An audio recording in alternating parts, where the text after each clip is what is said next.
Hello, welcome to my channel, or welcome back. I'm OK Savage. I do painting and music and all sorts of interesting goings. Today I'm going to be reading you a short story, not one that I wrote, one that someone who is long gone wrote, but who wrote a lot of good stuff, Franz Kafka. It's Metamorphosis. It's a story about a guy who turns into a giant bug. There's a lot of parallels and sort of subtext with disability in there, which is why it's very dear to my heart. A lot of people have written very good essays on that, and you can find a lot of them on YouTube, so I'm not going to rehash that topic. I will let you go explore that for yourself. But before you do, you want to hear the story, so you know what they're talking about. So I'm going to read you the story in full in this video. Feel free to listen to a bit, pause it, come back, whatever works for you. Whilst I'm doing that, I'm also going to show you the process of the painting that I made that was inspired by this story.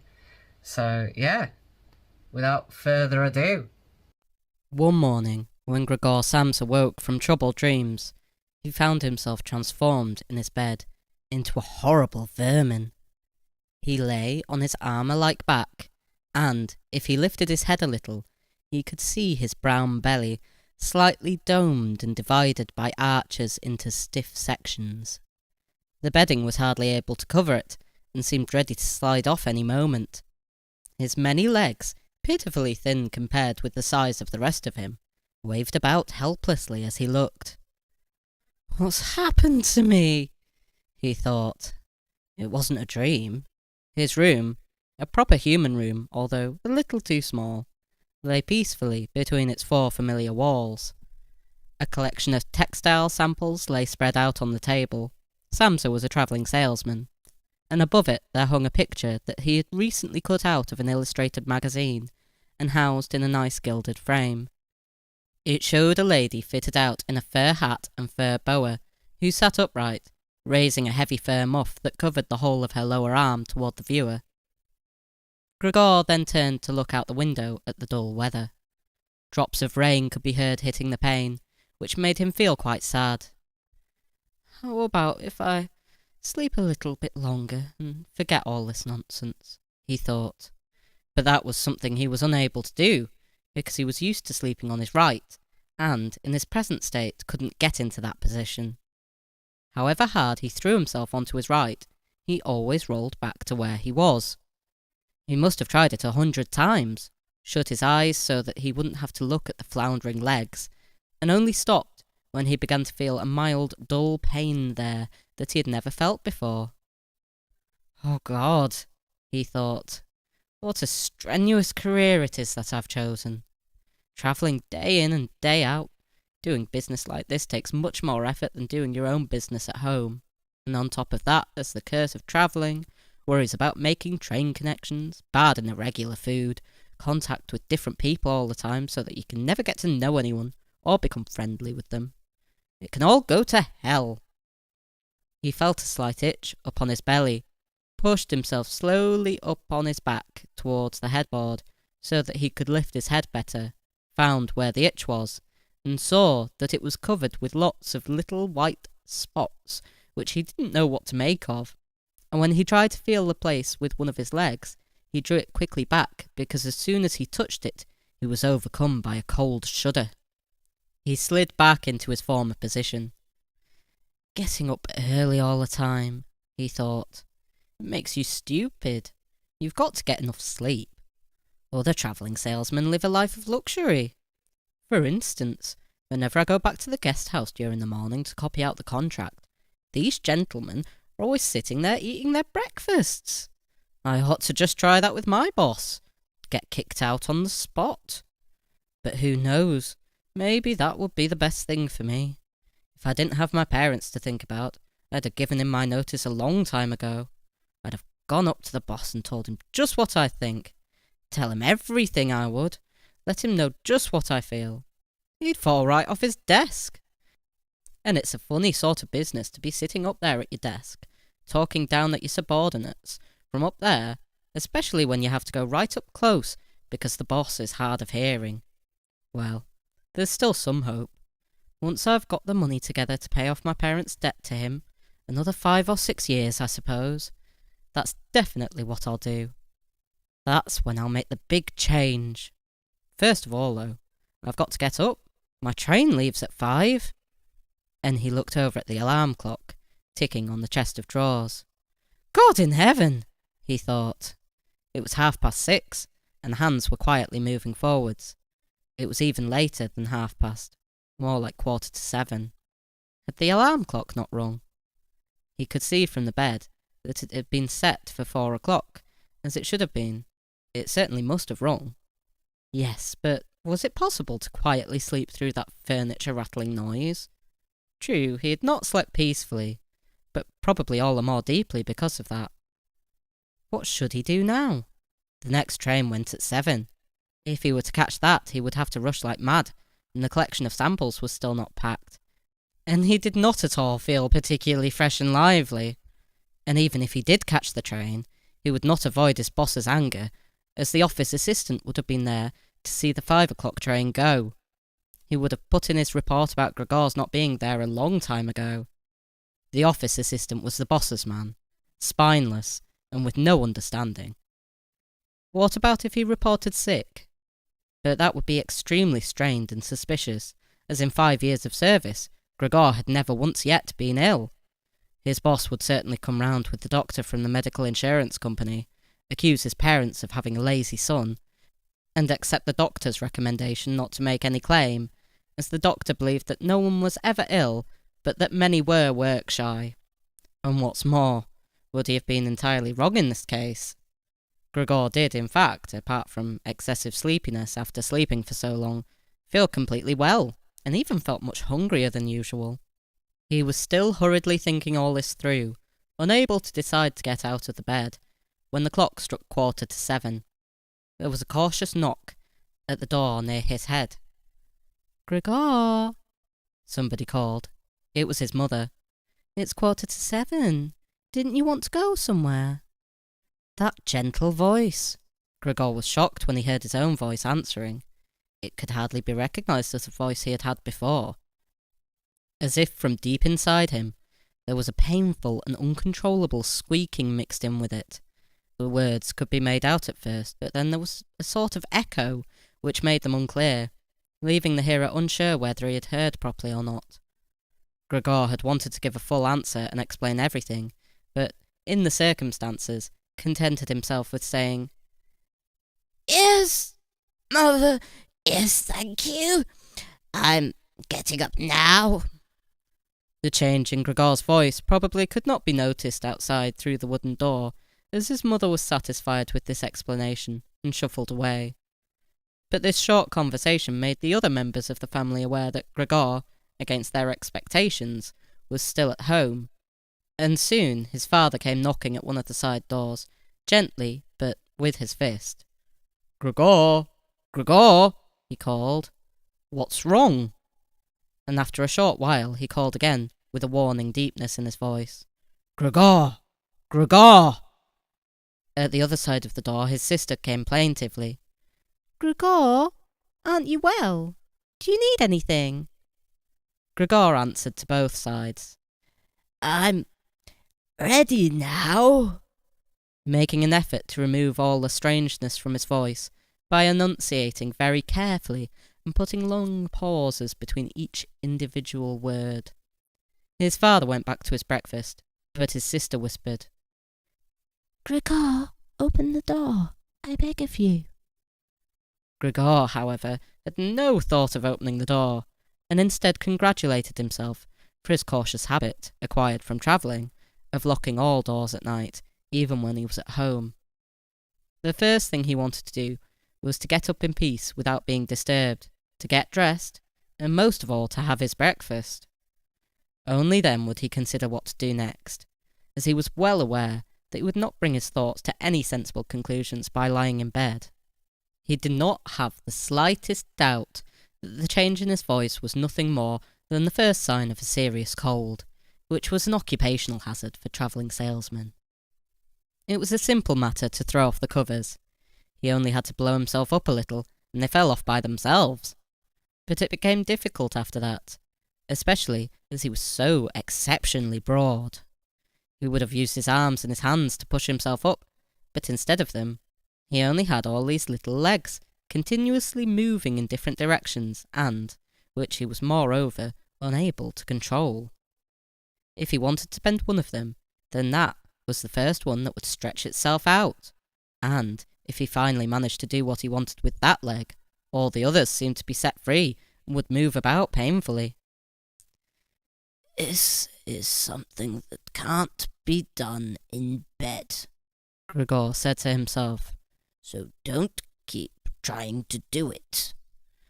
The first thing he wanted to do was to get the lower part of his body out of the bed, but he had never seen this lower part and could not imagine what it looked like. It turned out to be too hard to move. It went so slowly, and finally, almost in a frenzy, when he carelessly shoved himself forwards with all the force he could gather, he chose the wrong direction, hit hard against the lower bedpost, and learned from the burning pain he felt that the lower part of his body might well, at present, be the most sensitive. So then he tried to get the top part of his body out of the bed first, carefully turning his head to the side. This he managed quite easily, and despite its breadth and its weight, the bulk of his body eventually followed slowly in the direction of the head. But when he had at last got his head out of the bed and into the fresh air, it occurred to him that if he let himself fall, it would be a miracle if his head were not injured. So he became afraid to carry on pushing himself forward the same way. And he could not knock himself out now at any price. Better to stay in bed than lose consciousness. It took just as much effort to get back to where he had been earlier. But when he was laying there sighing, and was once more watching his legs as they struggled against each other, even harder than before if that was possible, he could think of no way of bringing peace and order to this chaos. He told himself once more that it was not possible for him to stay in bed, and that the most sensible thing to do would be to get free of it, in whatever way he could, at whatever sacrifice. At the same time, though, he did not forget to remind himself that calm consideration was much better than rushing to desperate conclusions. At times like this, he would direct his eyes to the window and look out as clearly as he could, but unfortunately, even the other side of the narrow street was enveloped in morning fog, and the view had little confidence or cheer to offer him. 7 o'clock already, he said to himself when the clock struck again. 7 o'clock and there's still a fog like this. And he lay there quietly a while longer, breathing lightly, as if he perhaps expected the total stillness to bring things back to their real and natural state. But then he said to himself, Before it strikes 7:15, I'll definitely have to have got properly out of bed, and by then somebody will have come round from work to ask what's happened to me as well, as they open up work before 7 o'clock. And so he set himself to the task of swinging the entire length of his body out of the bed all at the same time. If he succeeded in falling out of bed in this way and kept his head raised as he did so, he could probably avoid injuring it. His back seemed to be quite hard, and probably nothing would happen to it falling onto the carpet. His main concern was for the loud noise he was bound to make, and which even through all the doors would probably raise concern, if not alarm. But it was something that had to be risked. When Gregor was already sticking halfway out of the bed, the new method was more of a game than an effort. All he had to do was rock back and forth. It occurred to him how simple everything would be if somebody came to help him. 2 strong people, he had his father and the maid in mind, would have been more than enough. They would only have to push their arms under the dome of his back, peel him away from the bed, bend down with the load, and then be patient and careful as he swung over onto the floor, where, hopefully, the little legs would find a use. Should he really call for help, though, even apart from the fact that all the doors were locked? Despite all the difficulty he was in, he could not suppress a smile at this thought. After a while, he'd already moved so far across that it would have been hard for him to keep his balance if he rocked too hard. The time was now 7:10, and he would have to make a final decision very soon. Then there was a ring at the door of the flat. "That'll be someone from work," He said to himself, and froze very still, although his little legs only became all the more lively as they danced around. For a moment everything remained quiet. "They're not opening the door," Gregor said to himself, caught in some nonsensical hope. But then, of course, the maid's firm steps went to the door as ever and opened it. Gregor only needed to hear the visitor's first words of greeting, and he knew who it was, the chief clerk himself. Why did Gregor have to be the only one condemned to work for a company where they immediately became suspicious at the slightest shortcoming? Were all employees, every last one of them, louts? Was there not one of them who was faithful and devoted, who would go so mad with pangs of conscience that he couldn't get out of bed if he didn't spend at least a couple of hours in the morning on company business? Was it really not enough to let one of the trainees make inquiries, assuming inquiries were even necessary? Did the chief clerk have to come himself, and did they have to show the whole innocent family that this was so suspicious that only the chief clerk could be trusted to have the wisdom to investigate it? And more because these thoughts had made him upset than through any proper decision, he swung himself with all his force out of the bed. There was a loud thump, but it wasn't really a loud noise. His fall was softened a little by the carpet, and Gregor's back was also more elastic than he had thought, which made the sound muffled and not too noticeable. He had not held his head carefully enough, though, and hit it as he fell. Annoyed and in pain, he turned it and rubbed it against the carpet. "Something's fallen down in there," said the chief clerk in the room on the left. Gregor tried to imagine whether something of the sort that had happened to him today could ever happen to the chief clerk too. He had to concede that it was possible. But, as if in gruff reply to this question, the chief clerk's firm footsteps in his highly polished boots could now be heard in the adjoining room. From the room on his right, Gregor's sister whispered to him to let him know. "Gregor, the chief clerk is here." "Yes, I know," said Gregor to himself, but without daring to raise his voice loud enough for his sister to hear him. "Gregor," said his father, now from the room to the left. "The chief clerk has come round, and wants to know why you didn't leave on the early train. We don't know what to say to him, and anyway, he wants to speak to you personally, so please open up this door. I'm sure he'll be good enough to forgive the untidiness of your room." Then the chief clerk called, "Good morning, Mr. Samsa." "He isn't well," said his mother to the chief clerk, while his father continued to speak through the door. "He isn't well, please believe me. Why else would Gregor have missed a train? The lad only thinks about the business. Nearly makes me cross the way he never goes out in the evenings. He's been in town for a week now, but stayed home every evening. He sits with us in the kitchen and just reads the paper or studies train timetables. His idea of relaxation is working with his fret saw. He made a little frame, for instance. It only took him 2 or 3 evenings. You'll be amazed how nice it is. It's hanging up in his room. You'll see it as soon as Gregor opens the door. Anyway, I'm glad you're here. We wouldn't have been able to get Gregor to open the door by ourselves. He's so stubborn, and I'm sure he isn't well. He said this morning that he is, but he isn't."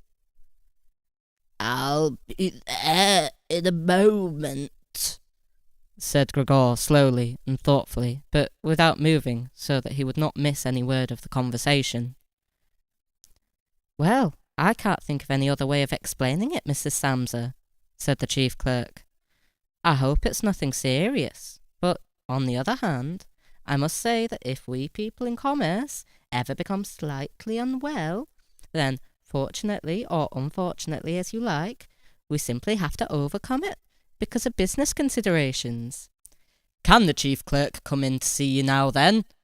asked his father impatiently, knocking at the door again. "No," said Gregor. In the room on his right there followed a painful silence. In the room on his left his sister began to cry.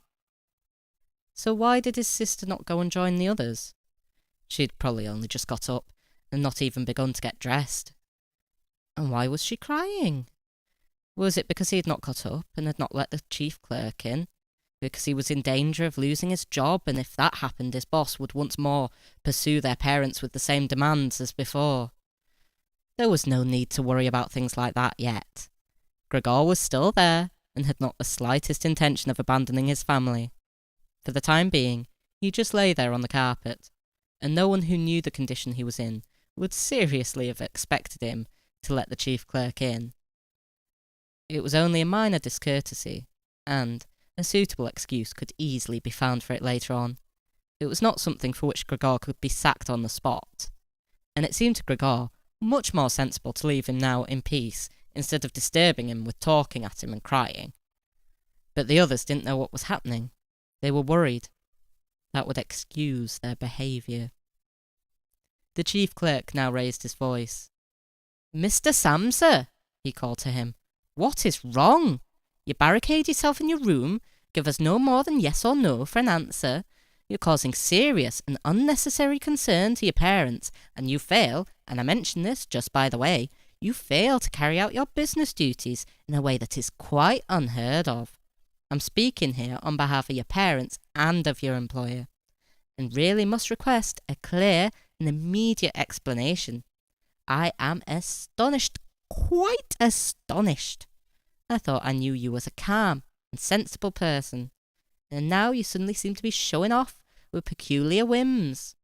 This morning, your employer did suggest a possible reason for your failure to appear. It's true. Had to do with the money that was recently entrusted to you. But I came near to giving him my word of honour that that could not be the right explanation. But now that I see your incomprehensible stubbornness, I no longer feel any wish whatsoever to intercede on your behalf. And nor is your position all that secure.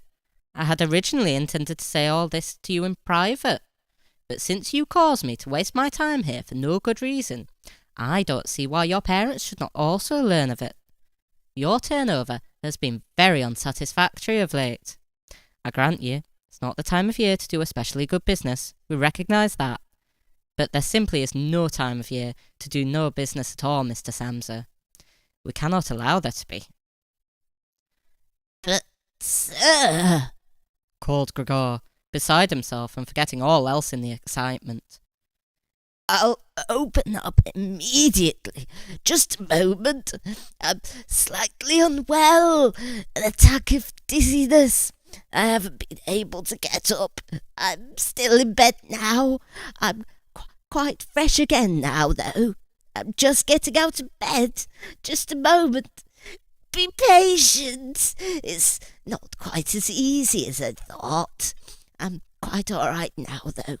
It's shocking what can suddenly happen to a person. I was quite all right last night. My parents know about it, perhaps better than me. I had a small symptom of it last night already. They must have noticed it. I don't know why I didn't let you all know at work, but you always think you can get over an illness without staying at home. Please, don't make my parents suffer. There's no basis for any of the accusations you're making. Nobody's ever said a word to me about any of these things. Maybe you haven't read the latest contracts I've sent in. I'll set off with the 8 o'clock train as well. These few hours of rest have given me strength. You don't need to wait, sir. I'll be in the office soon after you. Please, be so good as to tell that to the boss and recommend me to him. And while Gregor gushed out these words, hardly knowing what he was saying, he made his way over to the chest of drawers. This was easily done, probably because of the practice he'd already had in bed, where he now tried to get himself upright.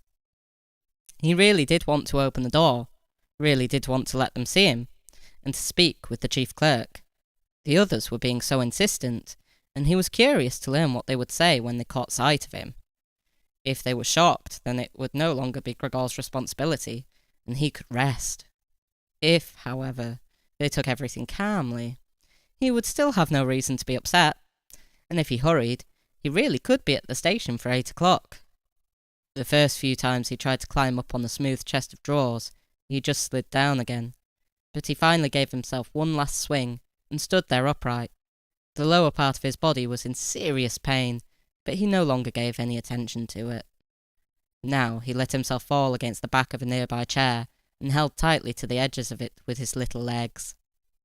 By now, he'd also calmed down and kept quiet so that he could listen to what the chief clerk was saying. "Did you understand a word of that?" the chief clerk asked his parents. "Surely he's not trying to make fools of us."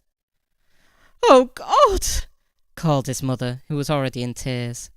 "He could be seriously ill, and we're making him suffer." "Greta! Greta!" she then cried. "Mother?" his sister called to him from the other side. They communicated across Gregor's room. "You'll have to go for the doctor straight away. Gregor is ill. Quick, get the doctor. Did you hear the way Gregor spoke just now?" "That was the voice of an animal," said the chief clerk, with a calmness that was in contrast with his mother's screams. "Anna? Anna?" his father called into the kitchen through the entrance hall, clapping his hands. "Get a locksmith here, now!" And the two girls, their skirts swishing, immediately ran out through the hall, wrenching open the door of the flat as they went. How had his sister managed to get dressed so quickly? There was no sound of the door banging shut again. They must have left it open. People often do in homes where something awful has happened. Gregor, in contrast, had become much calmer. So they couldn't understand his words anymore, although they seemed clear enough to him, clearer than before. Perhaps his ears had become used to the sound. They'd realised, though, that there was something wrong with him, and were ready to help. The first response to his situation had been confident and wise, and that made him feel better. He felt that he had been drawn back in among people, and from the doctor and the locksmith he expected great and surprising achievements, although he did not really distinguish one from the other. Whatever was said next would be crucial, so, in order to make his voice as clear as possible, he coughed a little, but taking care to do this not too loudly, as even this might well sound different from the way that a human coughs, and he was no longer sure that he could judge this for himself. Meanwhile, it had become very quiet in the next room. Perhaps his parents were sat at the table whispering with the chief clerk, or perhaps they were all pressed against the door and listening. Gregor slowly pushed his way over to the door with the chair. Once there, he let go of it and threw himself onto the door, holding himself upright against it using the adhesive on the tips of his legs. He rested there a little while to recover from the effort involved, and then set himself to the task of turning the key in the lock with his mouth. He seemed, unfortunately, to have no proper teeth. How was he, then, to grasp the key? But the lack of teeth was, of course, made up for with a very strong jaw. Using the jaw, he really was able to start the key turning, ignoring the fact that he must have been causing some kind of damage, as a brown fluid came from his mouth, flowed over the key, and dripped onto the floor. "Listen," said the chief clerk in the next room. "He's turning the key." Gregor was greatly encouraged by this, but they all should have been calling to him, his father and mother too. "Well done, Gregor," they should have cried. "Keep at it! Keep hold of the lock!" And with the idea that they were all excitedly following his efforts, he bit on the key with all his strength, paying no attention to the pain he was causing himself. As the key turned round, he turned round the lock with it, only holding himself upright with his mouth, and hung on to the key or pushed it down again with the whole weight of his body as needed. The clear sound of the lock as it snapped back was Gregor's sign that he could break his concentration, and as he regained his breath he said to himself, "So, I didn't need the locksmith after all." Then he lay his head on the handle of the door to open it completely. Because he had to open the door in this way, it was already wide open before he could be seen. He had first to slowly turn himself around one of the double doors, and he had to do it very carefully if he did not want to fall flat on his back before entering the room. He was still occupied with this difficult movement, unable to pay attention to anything else, when he heard the chief clerk exclaim aloud, "Oh!" which sounded like the soughing of the wind. Now he also saw him. He was the nearest to the door, his hand pressed against his open mouth and slowly retreating as if driven by a steady and invisible force. Gregor's mother, her hair still dishevelled from bed despite the chief clerk's being there, looked at his father. Then she unfolded her arms, took 2 steps forwards towards Gregor, then sank down onto the floor into her skirts that spread themselves out around her as her head disappeared down onto her breast. His father looked hostile and clenched his fists as if wanting to knock Gregor back into his room. Then he looked uncertainly round the living room, covered his eyes with his hands, and wept so that his powerful chest shook. So Gregor did not go into the room, but leant against the inside of the other door, which was still held bolted in place. In this way, only half of his body could be seen, along with his head above it, which he leant over to one side as he peered out at the others. Meanwhile, the day had become much lighter. Part of the endless grey-black building on the other side of the street, which was a hospital, could be seen quite clearly with the austere and regular line of windows piercing its facade. The rain was still falling, now throwing down large individual droplets, which hit the ground one at a time. The washing up from breakfast lay on the table.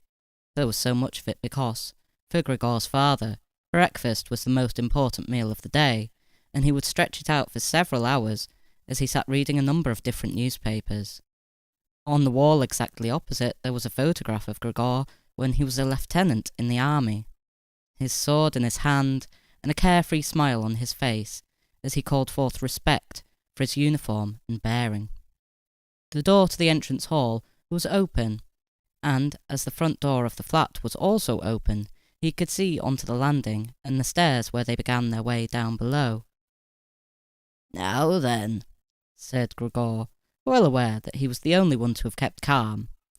"I'll get dressed straight away now, pack up my samples and set off. Will you please just let me leave? You can see," he said to the chief clerk, "that I'm not stubborn, and I like to do my job. Being a commercial traveller is arduous, but without travelling I couldn't earn my living. So where are you going? Into the office, yes? Will you report everything accurately then?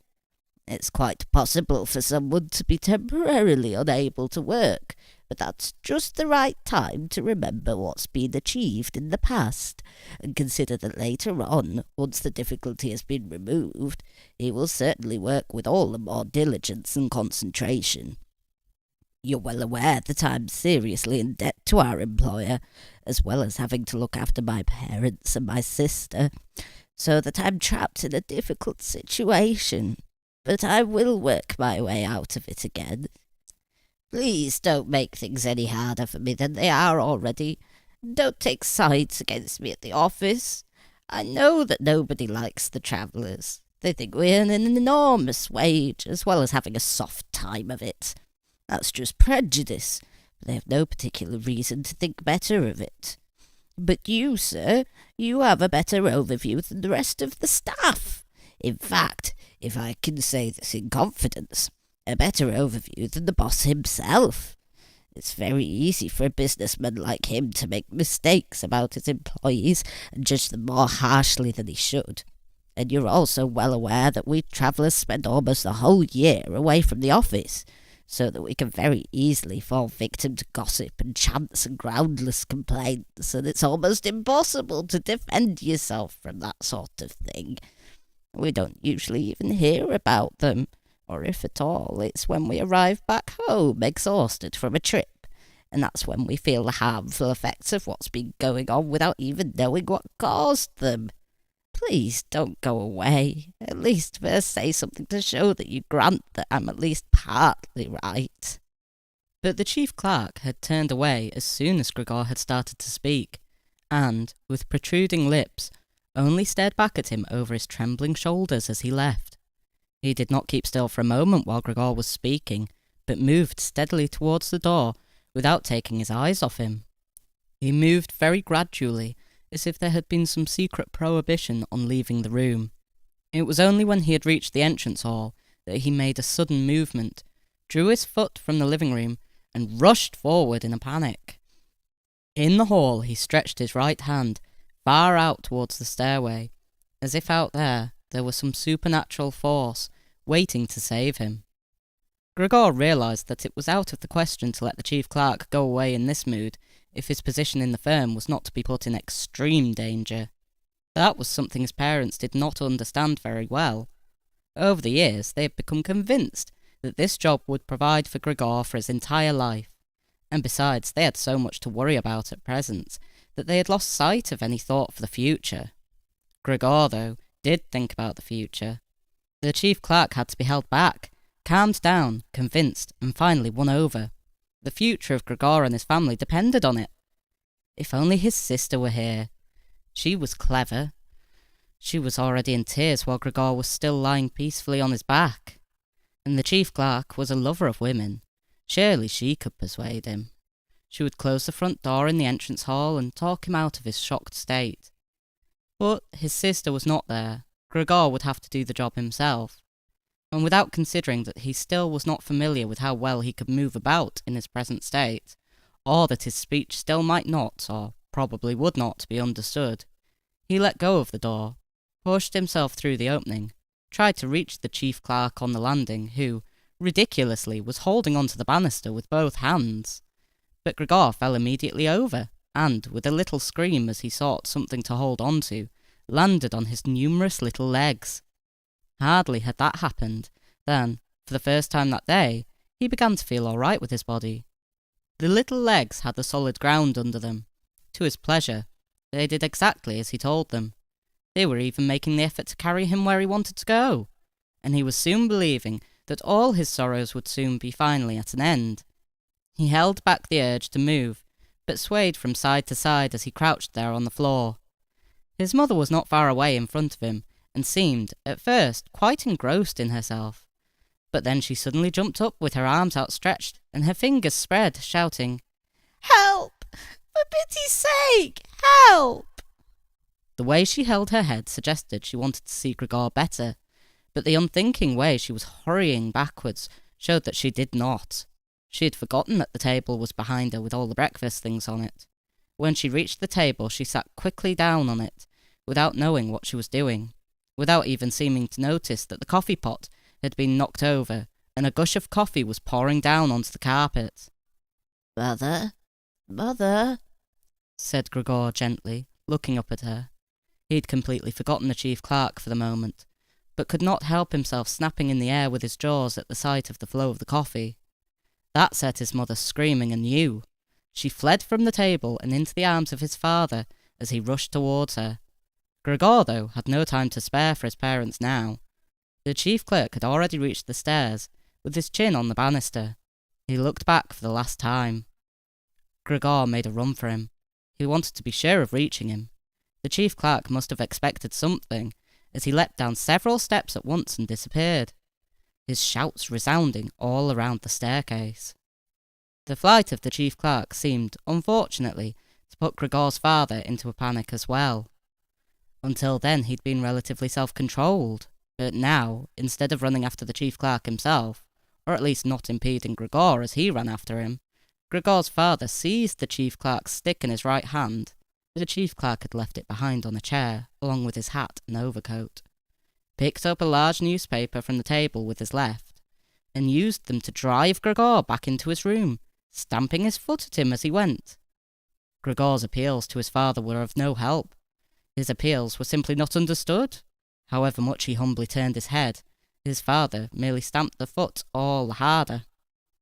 Across the room, despite the chilly weather, Gregor's mother had pulled open a window, leant far out of it, and pressed her hands to her face. A strong draught of air flew in from the street toward the stairway. The curtains flew up. The newspapers on the table fluttered, and some of them were blown onto the floor. Nothing would stop Gregor's father as he drove him back, making hissing noises at him like a wild man. Gregor had never had any practice in moving backwards, and was only able to go very slowly. If Gregor had only been allowed to turn round, he would have been back in his room straight away. but he was afraid that if he took the time to do that, his father would become impatient, and there was the threat of a lethal blow to his back or head from the stick in his father's hand any moment. Eventually, though, Gregor realised that he had no choice, as he saw, to his disgust, that he was quite incapable of going backwards in a straight line. So he began, as quickly as possible, and with frequent anxious glances at his father, to turn himself round. It went very slowly, but perhaps his father was able to see his good intentions, as he did nothing to hinder him. In fact, now and then he used the tip of his stick to give directions from a distance as to which way to turn. If only his father would stop that unbearable hissing! It was making Gregor quite confused. When he had nearly finished turning round, still listening to that hissing, he made a mistake and turned himself back a little way the way he had just come. He was pleased when he finally had his head in front of the doorway, but then saw that it was too narrow, and his body was too broad to get through it without further difficulty. In his present mood, it obviously did not occur to his father to open the other of the double doors, so that Gregor would have enough space to get through. He was merely fixed on the idea that Gregor should be got back into his room as quickly as possible. Nor would he ever have allowed Gregor the time to get himself upright as preparation for getting through the doorway. What he did, making more noise than ever, was to drive Gregor forwards all the harder, as if there had been nothing in the way.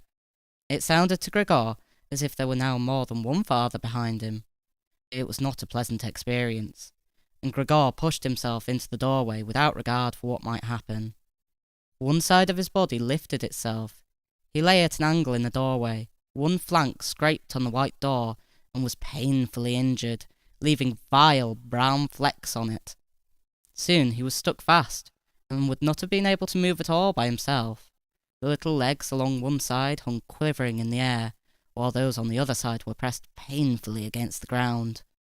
Then his father gave him a hefty shove from behind, which released him from where he was held, and sent him flying, and heavily bleeding, deep into his room. The door was slammed shut with the stick, and then finally, all was quiet.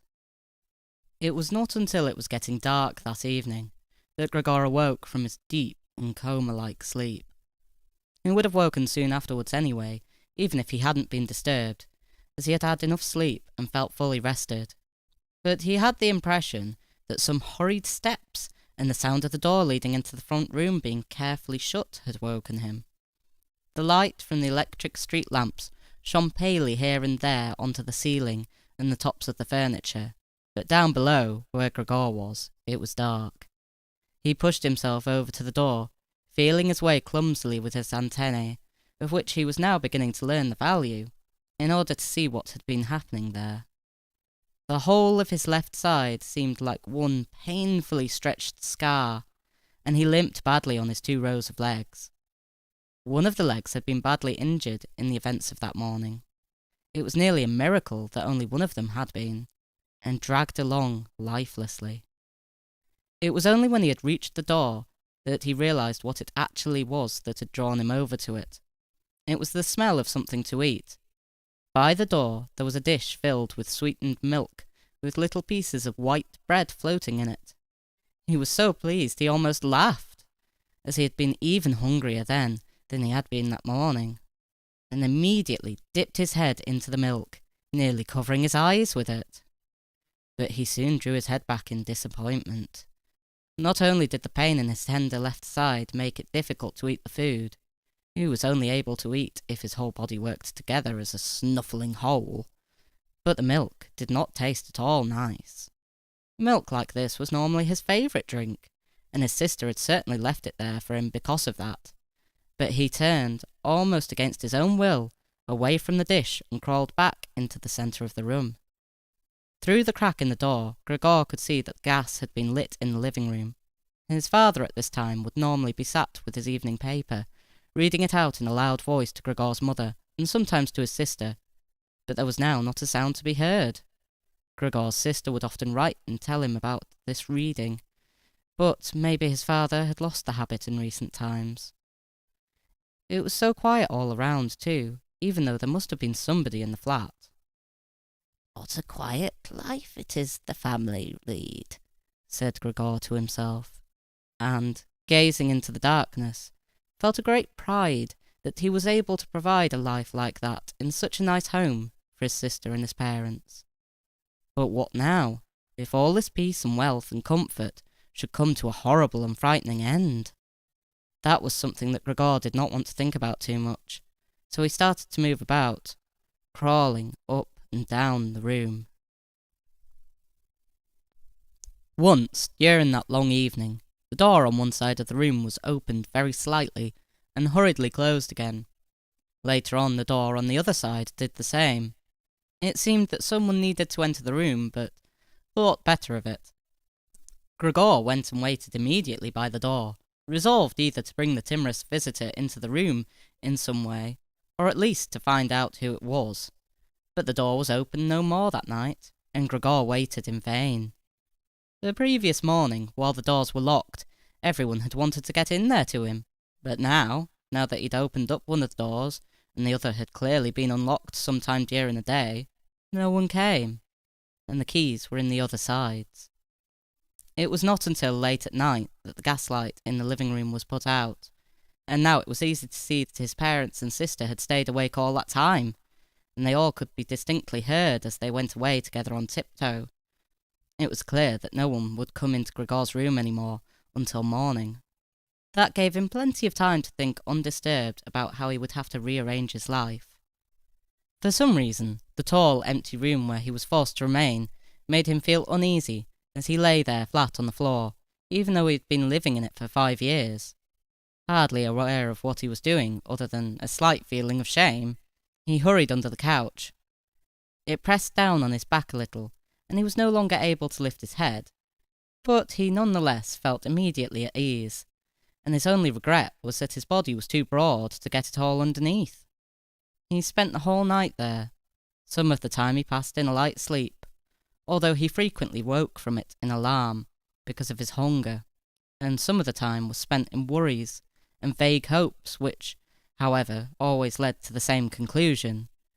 For the time being he must remain calm. He must show patience and the greatest consideration, so that his family could bear the unpleasantness that he, in his present condition, was forced to impose on them. Gregor soon had the opportunity to test the strength of his decisions, as early as the next morning. Almost before the night had ended, his sister, nearly fully dressed, opened the door from the front room and looked anxiously in. She did not see him straight away, but when she did notice him under the couch, he had to be somewhere, for God's sakes, he couldn't have flown away. She was so shocked that she lost control of herself and slammed the door shut again from the outside. But she seemed to regret her behaviour, as she opened the door again straight away and came in on tiptoe, as if entering the room of someone seriously ill, or even of a stranger. Gregor had pushed his head forward, right to the edge of the couch, and watched her. Would she notice that he had left the milk as it was, realise that it was not from any lack of hunger, and bring him in some other food that was more suitable? If she didn't do it herself, he would rather go hungry than draw her attention to it, although he did feel a terrible urge to rush forward from under the couch, throw himself at his sister's feet, and beg her for something good to eat. However, his sister noticed the full dish immediately, and looked at it, and the few drops of milk splashed around it, with some surprise. She immediately picked it up, using a rag, not her bare hands, and carried it out. Gregor was extremely curious as to what she would bring in its place, imagining the wildest possibilities. But he never could have guessed what his sister, in her goodness, actually did bring.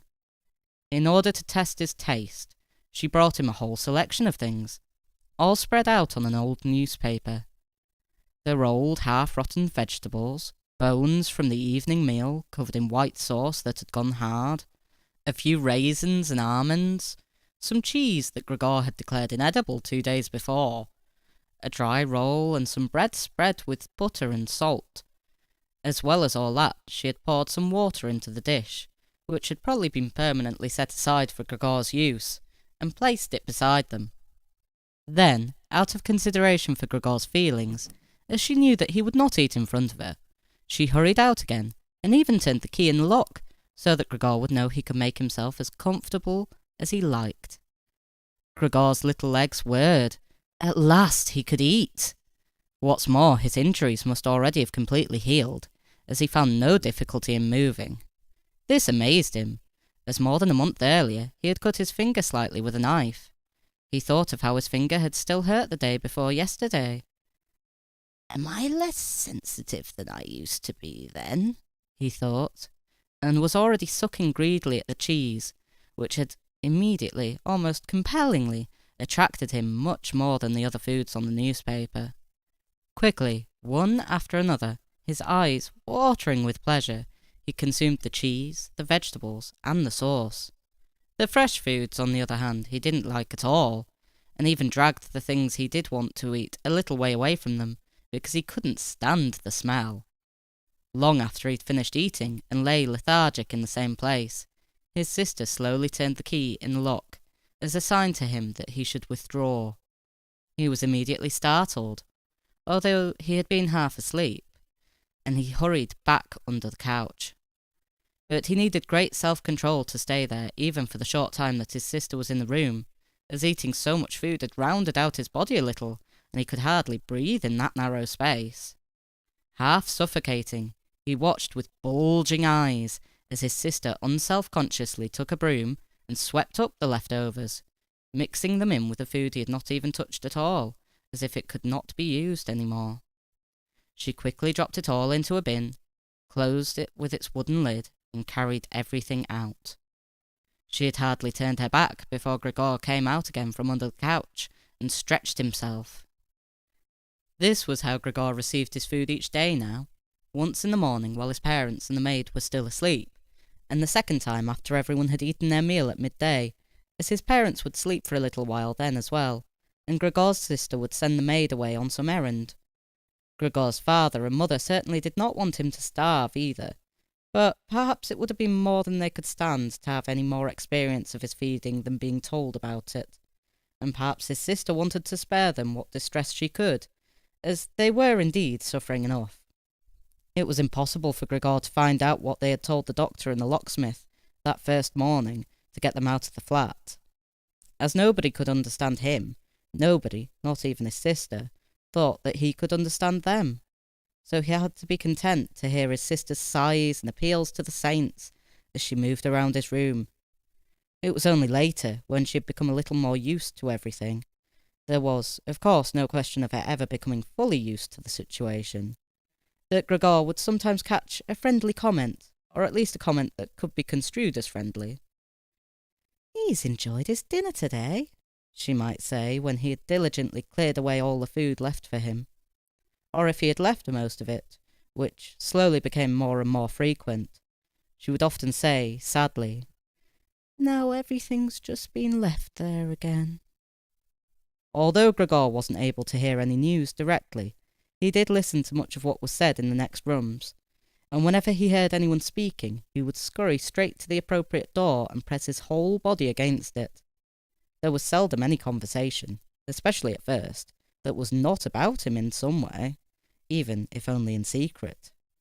For 2 whole days, all the talk at every mealtime was about what they should do now, but even between meals they spoke about the same subject, as there were always at least 2 members of the family at home. Nobody wanted to be at home by themselves, and it was out of the question to leave the flat entirely empty. And, on the very first day, the maid had fallen to her knees and begged Gregor's mother to be let go, without delay. It was not very clear how much she knew of what had happened, but she left within a quarter of an hour, tearfully thanking Gregor's mother for her dismissal, as if she had done her an enormous service. She even swore emphatically not to tell anyone the slightest about what had happened, even though no one had asked that of her. Now, Gregor's sister also had to help his mother with the cooking, although that was not so much bother, as no one ate very much. Gregor often heard how one of them would unsuccessfully urge another to eat, and retrieve no more answer than, "No thanks, I've had enough," or something similar. No one drank very much either. His sister would sometimes ask his father whether he would like a beer, hoping for the chance to go and fetch it herself. When his father had said nothing, she would add, so that he would not feel selfish, that she could send the housekeeper for it. But then his father would close the matter with a big loud, No, and no more would be said. Even before the first day had come to an end, his father had explained to Gregor's mother and sister what their finances and prospects were. Now and then he stood up from the table and took some receipt or document from the little cash box he had saved from his business when it had collapsed 5 years earlier. Gregor heard how he opened the complicated lock and then closed it again after he'd taken the item he wanted. What he heard his father say was some of the first good news that Gregor had heard since he had first been incarcerated in his room. He had thought that nothing at all remained from his father's business. At least, he'd never told him anything different, and Gregor had never asked him about it anyway. Their business misfortune had reduced the family to a state of total despair, and Gregor's only concern at that time had been to arrange things so that they could all forget about it as quickly as possible. So then he started working especially hard, with a fiery vigour that raised him from a junior salesman to a travelling representative almost overnight, bringing with it the chance to earn money in quite different ways. Gregor converted his success at work straight into cash that he would lay on the table at home for the benefit of his astonished and delighted family. They had been good times, and they had never come again, at least not with the same splendour, even though Gregor had later earned so much that he was in a position to bear the costs of the whole family, and did bear them. They had even got used to it, both Gregor and the family. They took the money with gratitude, and he was glad to provide it, although there was no longer much warm affection given in return. Gregor only remained close to his sister now. Unlike him, she was very fond of music, and a gifted and expressive violinist. It was his secret plan to send her to the conservatory next year, even though it would cause great expense that would have to be made up for in some other way. During Gregor's short periods in town, conversation with his sister would often turn to the conservatory, but it was only ever mentioned as a lovely dream that could never be realised. Their parents did not like to hear this innocent talk, but Gregor thought about it quite hard and decided he would let them know what he planned with a grand announcement of it on Christmas Day. That was the sort of totally pointless thing that went through his mind in his present state, pressed up against the door and listening. There were times when he simply became too tired to continue listening, when his head would fall wearily against the door, and he would pull it up again with a start, as even the slightest noise he caused would be heard next door, and they would all go silent. "What's he doing now?" his father would say after a while, clearly having gone over to the door, and only then would the interrupted conversation slowly be taken up again. When explaining things, his father repeated himself several times, partly because it was a long time since he had been occupied with these matters himself, and partly because Gregor's mother did not understand everything the first time. From these repeated explanations, Gregor learned, to his pleasure, that despite all their misfortunes, there was still some money available from the old days. It was not a lot, but it had not been touched in the meantime, and some interest had been accumulated. Besides that, they had not been using up all the money that Gregor had been bringing home every month, keeping only a little for himself, so that too had been accumulating. Behind the door, Gregor nodded with enthusiasm in his pleasure at this unexpected thrift and caution. He could actually have used this surplus money to reduce his father's debt to his boss, and the day when he could have been freed himself from that job would have come much closer. But now it was certainly better, the way his father had done things. This money, however, was certainly not enough to enable the family to live off the interest. It was enough to maintain them for perhaps 1 or 2 years, no more. That's to say, it was money that should not really be touched, but set aside for emergencies. Money to live on had to be earned. His father was healthy, but old and lacking in self-confidence. During the 5 years that he'd not been working, the first holiday in a life that had been full of strain and no success, he had put on a lot of weight and become very slow and clumsy. Would Gregor's elderly mother now have to go and earn money? She suffered from asthma, and it was a strain for her just to move about the home. Every other day would be spent struggling for breath on the sofa by the open window. Would his sister have to go and earn money? She was still a child of 17. Her life up till then had been very enviable, consisting of wearing nice clothes, sleeping late, helping out in the business, joining in with a few modest pleasures, and most of all playing the violin. Whenever they began to talk of the need to earn money, Gregor would always first let go of the door and then throw himself onto the cool leather sofa next to it, as he became quite hot with shame and regret. He would often lie there the whole night through, not sleeping a wink, but scratching at the leather for hours on end. Or he might go to all the effort of pushing a chair to the window, climbing up onto the sill, and, propped up in the chair, leaning on the window to stare out of it. He had used to feel a great sense of freedom from doing this, but doing it now was obviously something more remembered than experienced, as what he actually saw in this way was becoming less distinct every day, even things that were quite near. He had used to curse the ever-present view of the hospital across the street, but now he could not see it at all, and if he had not known that he lived in Charlottenstrasse, which was a quiet street despite being in the middle of a city, he would have thought that he was looking out at the window at a barren waste, where the grey sky and the grey earth mingled inseparably. His observant sister only needed to notice the chair twice, before she would always push it back to its exact position by the window after she tidied up the room, and even left the inner pane of the window open from then on.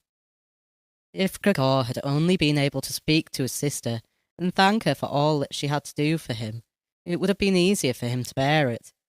But as it was, it caused him pain.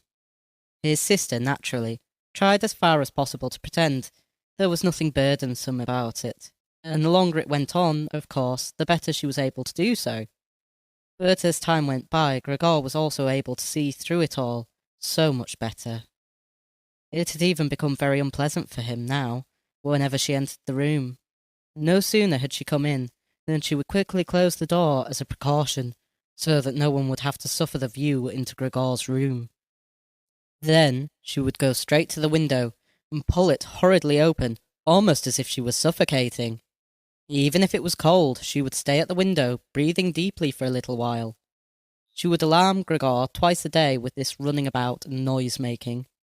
He would stay under the couch, shivering the whole while, knowing full well that she would certainly have liked to spare him this ordeal, but it was impossible for her to be in the same room with him with the windows closed.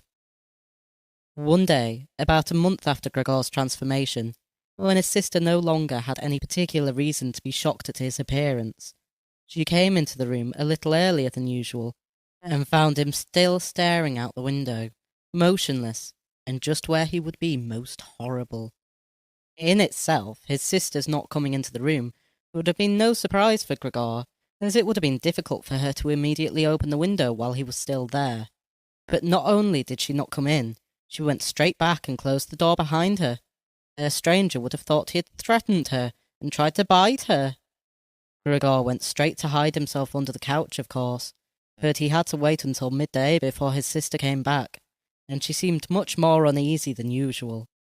It made him realise that she still found his appearance unbearable, and would continue to do so.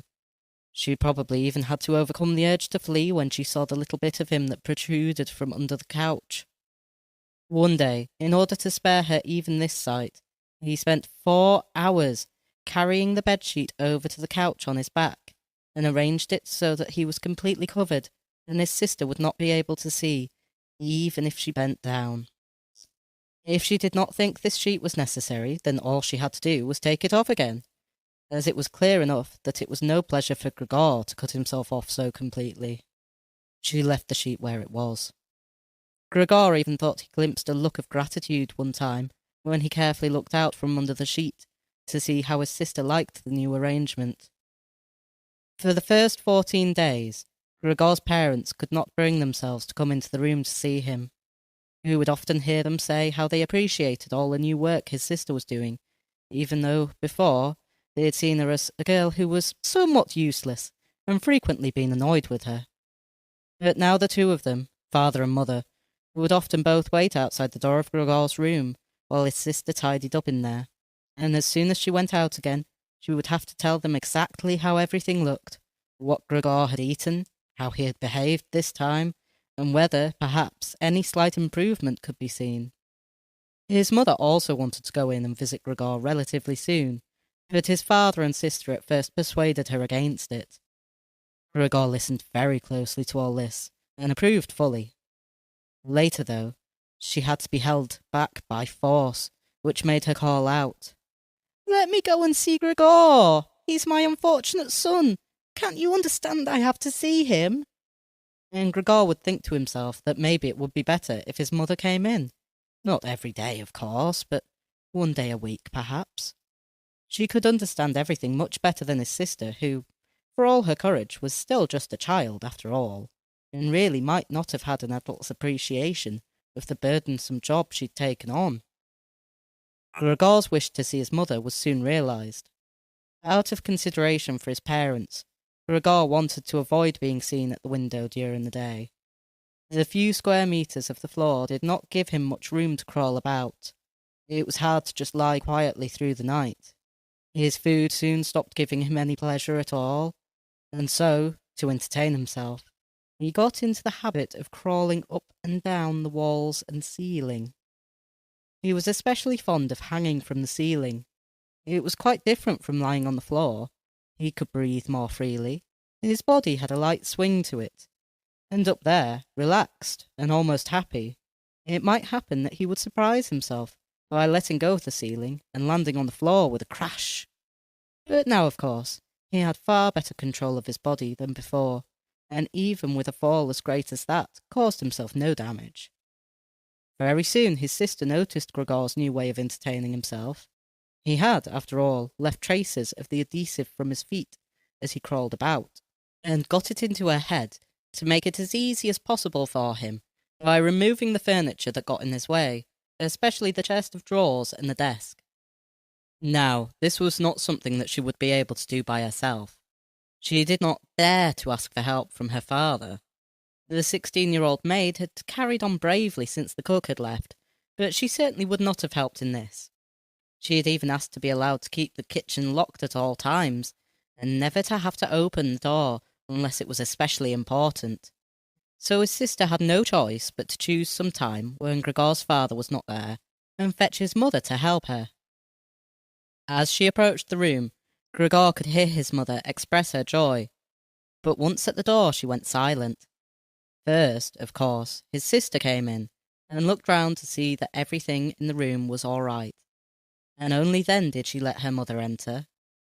Gregor had hurriedly pulled the sheet down lower over the couch, and put more folds into it, so that everything really looked as if it had just been thrown down by chance. Gregor also refrained, this time, from spying out from under the sheet. He gave up the chance to see his mother until later, and was simply glad that she had come. "You can come in, he can't be seen," said his sister, obviously leading her in by the hand. The old chest of drawers was too heavy for a pair of feeble women to be heaving about, but Gregor listened as they pushed it away from its place, his sister always taking on the heaviest part of the work for herself, and ignoring her mother's warnings that she would strain herself.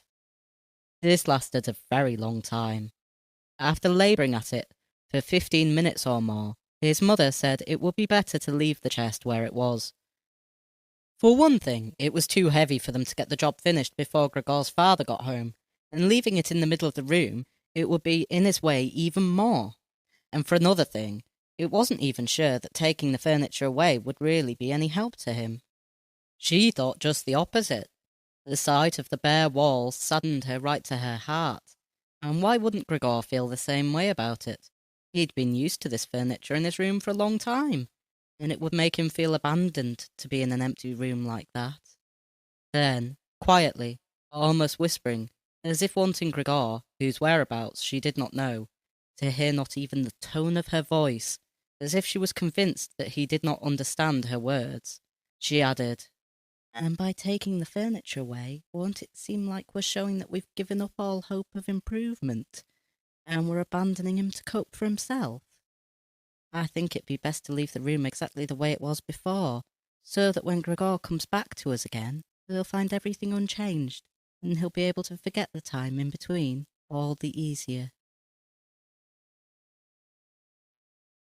Hearing these words from his mother made Gregor realise that the lack of direct human communication, along with the monotonous life led by the family during these 2 months, must have made him confused.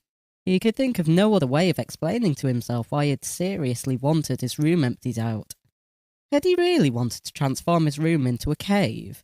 A warm room fitted out with nice furniture he had inherited? That would have let him crawl around unimpeded in any direction, but it would also have let him quickly forget his past when he had still been human. He'd come very close to forgetting, and it had only been the voice of his mother, unheard for so long, that had shaken him out of it.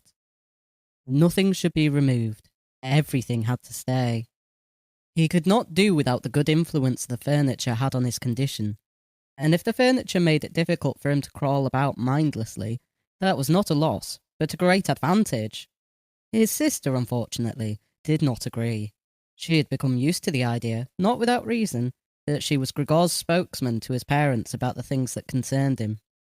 This meant that his mother's advice now was sufficient reason for her to insist on removing not only the chest of drawers and the desk, as she had thought at first, but all the furniture apart from the all-important couch. It was more than childish perversity, of course, or the unexpected confidence she had recently acquired that made her insist. She had indeed noticed that Gregor needed a lot of room to crawl about in, whereas the furniture, as far as anyone could see, was of no use to him at all.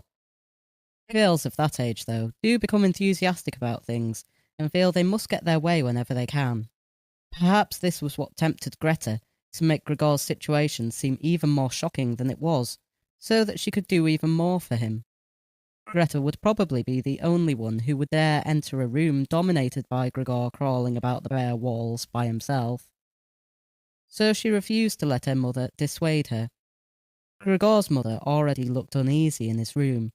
She soon stopped speaking and helped Gregor's sister to get the chest of drawers out with what strength she had.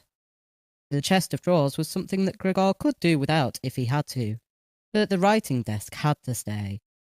Hardly had the two women pushed the chest of drawers, groaning, out of the room, than Gregor poked his head out from under the couch to see what he could do about it.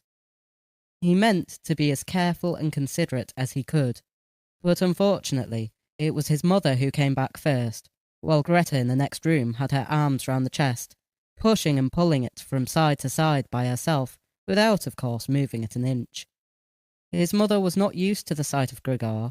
He might have made her ill, so Gregor hurried backwards to the far end of the couch. In his startlement, though, he was not able to prevent the sheet at its front from moving a little. It was enough to attract his mother's attention. She stood very still, remained there for a moment, and then went back out to Greta. Gregor kept trying to assure himself that nothing unusual was happening. It was just a few pieces of furniture being moved, after all. But he soon had to admit that the women going to and fro, their little calls to each other, the scraping of the furniture on the floor, all these things made him feel as if he were being assailed from all sides. With his head and legs pulled in against him, and his body pressed to the floor, he was forced to admit to himself that he could not stand all of this much longer. They were emptying his room out, taking away everything that was dear to him. They had already taken out the chest containing his fret saw and other tools. Now they threatened to remove the writing desk from its place, clearly worn into the floor. The desk where he had done his homework as a business trainee, at high school, even while he had been at infant school. He really could not wait any longer to see whether the two women's intentions were good. He had nearly forgotten they were there anyway, as they were now too tired to say anything while they worked, and he could only hear their feet as they stepped heavily on the floor. So, while the women were leant against the desk in the other room, catching their breath, he sallied out, changed direction 4 times, not knowing what he should say first, before his attention was suddenly caught by the picture on the wall, which was already denuded of everything else that had been on it, of the lady dressed in copious fur. He hurried up onto the picture and pressed himself against its glass. It held him firmly and felt good on his hot belly. This picture, at least, now totally covered by Gregor, would certainly be taken away by no one. He turned his head to face the door into the living room, so that he could watch the women when they came back. They had not allowed themselves a long rest, and came back quite soon. Greta had put her arm around her mother, and was nearly carrying her. "What shall we take now, then?" said Greta, and looked around. Her eyes met those of Gregor on the wall. Perhaps only because her mother was there, she remained calm, bent her face to her so that she would not look around, and said, albeit hurriedly and with a tremor in her voice, "Come on, let's go back into the living room for a while." Gregor could see what Greta had in mind. She wanted to take her mother somewhere safe and then chase him down from the wall. Well, she could certainly try it. He sat unyielding on his picture. He would rather jump at Greta's face. But Greta's words had made her mother quite worried. She stepped to one side, saw the enormous brown patch against the flowers on the wallpaper, and before she even realised it was Gregor that she saw, screamed, "Oh God! Oh God!" Arms outstretched, she fell onto the couch, as if she'd given up everything, and stayed there, immobile. "Gregor!" shouted his sister, glowering at him and shaking her fist.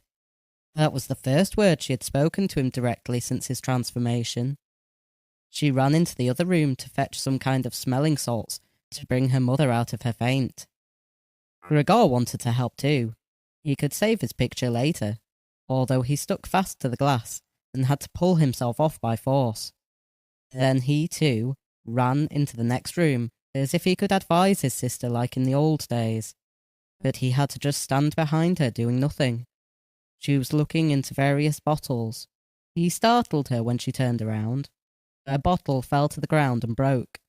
A splinter cut Gregor's face. Some kind of caustic medicine splashed all over him. Now, without delaying any longer, Greta took hold of all the bottles she could and ran with them into her mother. She slammed the door shut with her foot. So now Gregor was shut out from his mother, who, because of him, might be near to death. He could not open the door if he did not want to chase his sister away, and she had to stay with his mother. There was nothing for him to do but wait. And, oppressed with anxiety and self-reproach, he began to crawl about. He crawled over everything. Walls, furniture, ceiling, and finally, in his confusion, as the whole room began to spin around him, he fell down into the middle of the dinner table. He lay there for a while, numb and immobile. All around him, it was quiet. Maybe that was a good sign. Then there was someone at the door. The maid, of course, had locked herself in the kitchen so that Greta would have to go and answer it. His father had arrived home. "What's happened?" were his first words. Greta's appearance must have made everything clear to him. She answered him with a subdued voice and openly pressed her face into his chest. "Mother's fainted, but she's better now. Gregor's got out." "Just as I expected," said his father. "Just as I always said, but you women wouldn't listen, would you?" It was clear to Gregor that Greta had not said enough, and that his father took it to mean that something bad had happened, that he was responsible for some act of violence. That meant Gregor would now have to try and calm his father, as he did not have the time to explain things to him even if that had been possible. So he fled to the door of his room and pressed himself against it, so that his father, when he came in from the hall, could see straight away that Gregor had the best intentions and would go back into his room without delay, that it would not be necessary to drive him back, but that he had only to open the door and he would disappear. His father, though, was not in the mood to notice subtleties like that. "Aha!" he shouted as he came in, sounding as if he were both angry and glad at the same time. Gregor drew his head back from the door and lifted it towards his father. He really had not imagined his father the way he stood there now. Of late, with his new habit of crawling about, he'd neglected to pay attention to what was going on in the rest of the flat the way he had done before. He really ought to have expected things to have changed, but still, was that really his father? The same tired man as used to be laying there entombed in his bed when Gregor came back from his business trips? Who would receive him sitting in the armchair in his nightgown when he came back in the evenings? Who was hardly even able to stand up, but, as a sign of his pleasure, would just raise his arms? and who, on the couple of times a year when they went for a walk together on a Sunday or public holiday, wrapped up tightly in his overcoat, between Gregor and his mother, would always labour his way forward a little more slowly than them, who were already walking slowly for his sake, who would place his stick down carefully and, if he wanted to say something, would invariably stop and gather his companions around him. He was standing up straight enough now, dressed in a smart blue uniform with gold buttons, the sort worn by employees at the banking institute. Above the high, stiff collar of the coat, his strong double chin emerged. Under the bushy eyebrows, his piercing dark eyes looked out fresh and alert. His normally unkempt white hair was combed down painfully close to his scalp. He took his cap, with its gold monogram, from probably some bank, and threw it in an arc right across the room onto the sofa, put his hands in his trouser pockets, pushing back the bottom of his long uniform coat, and, with a look of determination, walked towards Gregor. He probably did not even know himself what he had in mind, but nonetheless lifted his feet unusually high. Gregor was amazed at the enormous size of the soles of his boots, but wasted no time with that. He knew full well, right from the first day of his new life, that his father thought it necessary to always be extremely strict with him. And so he ran up to his father, stopped when his father stopped, scurried forwards again when he moved, even slightly. In this way they went round the room several times without anything decisive happening, without even giving the impression of a chase, as everything went so slowly. Gregor remained all this time on the floor, largely because he feared his father might see it as especially provoking if he fled onto the wall or ceiling. Whatever he did, Gregor had to admit that he certainly would not be able to keep up this running about for long, as for each step his father took, he had to carry out countless movements. He became noticeably short of breath. Even in his earlier life, his lungs had not been very reliable. Now, as he lurched about in his efforts to muster all the strength he could for running, he could hardly keep his eyes open. His thoughts became too slow for him to think of any other way of saving himself than running. He almost forgot that the walls were there for him to use, although here they were concealed behind carefully carved furniture full of notches and protrusions. Then, right beside him, lightly tossed, something flew down and rolled in front of him. It was an apple. Then another one immediately flew at him. Gregor froze in shock. There was no longer any point in running, as his father had decided to bombard him. He'd filled his pockets with fruit from the bowl on the sideboard, and now, without even taking the time for careful aim, threw one apple after another. These little red apples rolled about on the floor, knocking into each other as if they had electric motors. An apple thrown without much force glanced against Gregor's back and slid off without doing any harm. Another one, however, immediately following it, hit squarely and lodged in his back. Gregor wanted to drag himself away, as if he could remove the surprising, the incredible pain by changing his position, but he felt as if nailed to the spot and spread himself out, all his senses in confusion. The last thing he saw was the door of his room being pulled open. His sister was screaming. His mother ran out in front of her in her blouse, as his sister had taken off some of her clothes after she'd fainted to make it easier for her to breathe. Ran to his father, her skirts unfastened and sliding one after another to the ground. Stumbling over the skirts, she pushed herself to his father, her arms around him, uniting herself with him totally. Now Gregor lost his ability to see anything, her hands behind his father's head, begging him to spare Gregor's life. No one dared to remove the apple lodged in Gregor's flesh, so it remained there as a visible reminder of his injuries. He had suffered it there for more than a month, and his condition seemed serious enough to remind even his father that Gregor, despite his current sad and revolting form, was a family member who could not be treated as an enemy. On the contrary, as a family, there was a duty to swallow any revulsion for him, and to be patient, just to be patient. Because of his injuries, Gregor had lost much of his mobility, probably permanently. He had been reduced to the condition of an ancient invalid, and it took him long, long minutes to crawl over his room. Crawling over the ceiling was out of the question.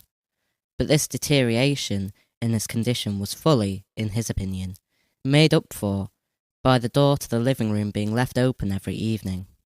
He got into the habit of closely watching it for 1 or 2 hours before it was opened, and then, lying in the darkness of his room where he could not be seen from the living room, he could watch the family in the light of the dinner table and listen to their conversation, with everyone's permission in a way, and thus quite differently from before. They no longer held the lively conversations of earlier times, of course, the ones that Gregor always thought about with longing when he was tired and getting into the damp bed of some small hotel room. All of them were usually very quiet nowadays. Soon after dinner, his father would go to sleep in his chair.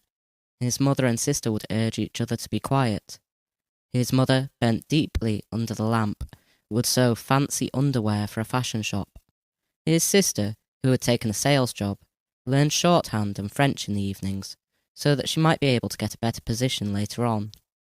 Sometimes his father would wake up and say to Gregor's mother, "You're doing so much sewing again today," as if he did not know that he had been dozing, and then he would go back to sleep again, while mother and sister would exchange a tired grin. With a kind of stubbornness, Gregor's father refused to take his uniform off even at home. While his nightgown hung unused on its peg, Gregor's father would slumber where he was, fully dressed, as if always ready to serve and expecting to hear the voice of his superior even here. The uniform had not been new to start with, but as a result of this, it slowly became even shabbier, despite the efforts of Gregor's mother and sister to look after it. Gregor would often spend the whole evening looking at all the stains on this coat, with its gold buttons always kept polished and shiny, while the old man in it would sleep, highly uncomfortable, but peaceful. As soon as it struck 10, Gregor's mother would speak gently to his father to wake him, and try to persuade him to go to bed, as he couldn't sleep properly where he was, and he really had to get his sleep if he was to be up at 6 to get to work. But since he had been in work, he had become more obstinate, and would always insist on staying longer at the table, even though he regularly fell asleep, and it was then harder than ever to persuade him to exchange the chair for his bed. Then, however much mother and sister would importune him with little reproaches and warnings, he would keep slowly shaking his head for a quarter of an hour with his eyes closed and refusing to get up. Gregor's mother would tug at his sleeve, whisper endearments into his ear. Gregor's sister would leave her work to help her mother, but nothing would have any effect on him. He would just sink deeper into his chair. Only when the 2 women took him under the arms would he abruptly open his eyes, look at them one after the other and say, "What a life! This is the peace I get in my old age." And supported by the 2 women, he would lift himself up carefully, as if he were carrying the greatest load himself, let the women take him to the door, send them off, and carry on by himself, while Gregor's mother would throw down her needle and his sister her pen, so that they could run after his father and continue being of help to him. Who, in this tired and overworked family, would have had time to give more attention to Gregor than was absolutely necessary? The household budget became even smaller, so now the maid was dismissed. An enormous, thick-boned charwoman with white hair that flapped around her head came every morning and evening to do the heaviest work. Everything else was looked after by Gregor's mother, on top of the large amount of sewing work she did. Gregor even learned, listening to the evening conversation about what price they had hoped for, that several items of jewellery belonging to the family had been sold, even though both mother and sister had been very fond of wearing them at functions and celebrations. But the loudest complaint was that, although the flat was much too big for their present circumstances, they could not move out of it. There was no imaginable way of transferring Gregor to the new address. He could see quite well, though, that there were more reasons than consideration for him that made it difficult for them to move. It would have been quite easy to transport him in any suitable crate with a few air holes in it. The main thing holding the family back from their decision to move was much more to do with their total despair, and the thought that they'd been struck with a misfortune unlike anything experienced by anyone else they knew or were related to. They carried out absolutely everything that the world expects from poor people. Gregor's father brought bank employees their breakfast. His mother sacrificed herself by washing clothes for strangers. His sister ran back and forth behind her desk at the behest of her customers. But they just did not have the strength to do any more. And the injury in Gregor's back began to hurt as much as when it was new. After they'd come back from taking his father to bed, Gregor's mother and sister would now leave their work where it was and sit close together, cheek to cheek. His mother would point to Gregor's room and say, "Close that door, Greta." And then, when he was in the dark again, they would sit in the next room and their tears would mingle, or they would simply sit there staring, dry-eyed, at the table. Gregor hardly slept at all, either night or day. Sometimes he would think of taking over the family's affairs, just like before, the next time the door was opened. He had long forgotten about his boss and the chief clerk, but they would appear again in his thoughts. The salesmen and the apprentices, that stupid he-boy, 2 or 3 friends from other businesses, one of the chambermaids from a provincial hotel, a tender memory that appeared and disappeared again, a cashier from a hat shop for whom his attention had been serious but too slow. All of them appeared to him, mixed together with strangers and others he had forgotten. But instead of helping him and his family, they were all of them inaccessible, and he was glad when they disappeared. Other times, he was not at all in the mood to look after his family. He was filled with simple rage about the lack of attention he was shown, and although he could think of nothing he would have wanted, he made plans of how he could get into the pantry where he could take all the things he was entitled to, even if he was not hungry. Gregor's sister no longer thought about how she could please him, but would hurriedly push some food or other into his room with her foot before she rushed out to work in the morning, and at midday, and in the evening she would sweep it away with the broom, indifferent as to whether it had been eaten or, more often than not, had been left totally untouched. She still cleared up the room in the evening, but now she could not have been any quicker about it. Smears of dirt were left on the walls. Here and there were little balls of dust and filth. At first, Gregor went into one of the worst of these places when his sister arrived, as a reproach to her. But he could have stayed there for weeks without his sister doing anything about it. She could see the dirt as well as he could, but she had simply decided to leave him to it. At the same time, she became touchy in a way that was quite new for her, and which everyone in the family understood. Cleaning up Gregor's room was for her and her alone. Gregor's mother did once thoroughly clean his room, and needed to use several bucketfuls of water to do it, although that much dampness also made Gregor ill, and he lay flat on the couch, bitter and immobile. But his mother was to be punished still more for what she had done, as hardly had his sister arrived home in the evening than she noticed the change in Gregor's room, and, highly aggrieved, ran back into the living room where, despite her mother's raised and imploring hands, she broke into convulsive tears. Her father, of course, was startled out of his chair, and the 2 parents looked on astonished and helpless. Then they too became agitated. Gregor's father, standing to the right of his mother, accused her of not leaving the cleaning of Gregor's room to his sister. From her left, Gregor's sister screamed at her that she was never to clean Gregor's room again, while his mother tried to draw his father, who was beside himself with anger, into the bedroom. His sister, quaking with tears, thumped on the table with her small fists, and Gregor hissed in anger that no one had even thought of closing the door to save him the sight of this and all its noise. Gregor's sister was exhausted from going out to work, and looking after Gregor as she had done before was even more work for her. But even so, his mother ought certainly not to have taken her place. Gregor, on the other hand, ought not to be neglected. Now, though, the charwoman was here. This elderly widow, with a robust bone structure that made her able to withstand the hardest of things in her long life, wasn't really repelled by Gregor. Just by chance one day, rather than any real curiosity, she opened the door to Gregor's room and found herself face to face with him. He was taken totally by surprise. No one was chasing him, but he began to rush to and fro, while she just stood there in amazement, with her hands crossed in front of her. From then on, she never failed to open the door slightly every evening and morning, and look briefly in on him. At first, she would call to him, as she did so, with words that she probably considered friendly, such as, "Come on then, you old dung beetle.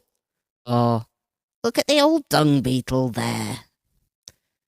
Gregor never responded to being spoken to in that way, but just remained where he was without moving, as if the door had never been opened. If only they'd told this charwoman to clean up his room every day, instead of letting her disturb him for no reason whenever she felt like it. One day, early in the morning, while a heavy rain struck the window panes, perhaps indicating that spring was coming, she began to speak to him in that way once again. Gregor was so resentful of it that he started to move towards her. He was slow and infirm, but it was like a kind of attack. Instead of being afraid, the charwoman just lifted up one of the chairs from near the door and stood there with her mouth open, clearly intending not to close her mouth until the chair in her hand had been slammed down into Gregor's back. "Aren't you coming any closer then?" she asked when Gregor turned round again, and she calmly put the chair back in the corner. Gregor had almost entirely stopped eating. Only if he happened to find himself next to food that had been prepared for him, he might take some of it into his mouth to play with it, leave it there for a few hours, and then, more often than not, spit it out again. At first he thought it was distress at the state of his room that stopped him eating, but he had soon got used to the changes made there. They had got into the habit of putting things into his room that they had no room for anywhere else, and there were now many such things, as one of the rooms in the flat had been rented out to 3 gentlemen. These earnest gentlemen, all 3 of them had full beards, as Gregor learned, peering through the crack in the door one day, were painfully insistent on things being tidy. This meant not only in their own room, but, since they had taken a room in this establishment, in the entire flat, and especially in the kitchen. Unnecessary clutter was not something they could tolerate, especially if it was dirty. They had moreover brought most of their own furnishings and equipments with them. For this reason, many things had become superfluous, which, although they could not be sold, the family did not wish to discard. All these things found their way into Gregor's room. The dustbins from the kitchen found their way in there too. The charwoman was always in a hurry, and anything she couldn't use for the time being she would just chuck in there. He, fortunately, would usually see no more than the object and the hand that held it. The woman most likely meant to fetch the things back out again when she had time, or the opportunity, or to throw everything out in one go.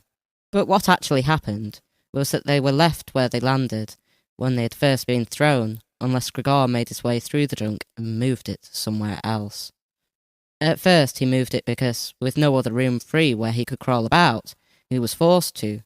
But later on he came to enjoy it, although moving about in that way left him sad and tired to death, and he would remain immobile for hours afterwards.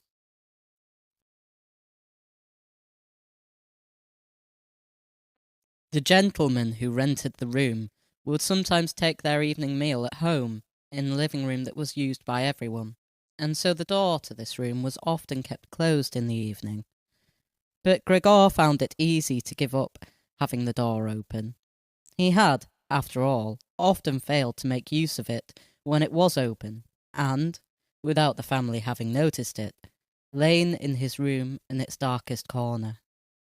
One time, though, the charwoman left the door to the living room slightly open, and it remained open when the gentleman who rented the room came in the evening and the light was put on.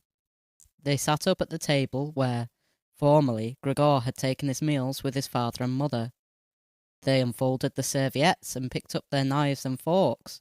Gregor's mother immediately appeared in the doorway with a dish of meat, and soon behind her came his sister with a dish piled high with potatoes. The food was steaming and filled the room with its smell.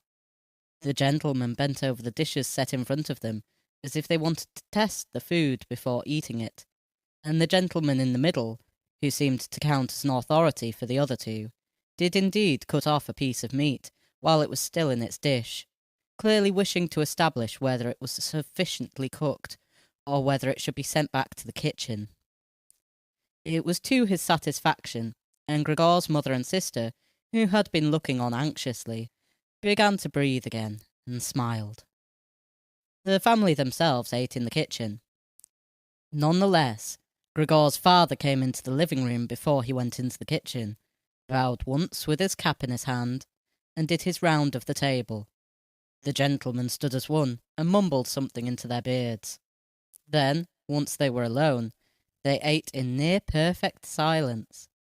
It seemed remarkable to Gregor that above all the various noises of eating, their chewing teeth could still be heard, as if they had wanted to show Gregor that you need teeth in order to eat, and it was not possible to perform anything with jaws that are toothless, however nice they might be.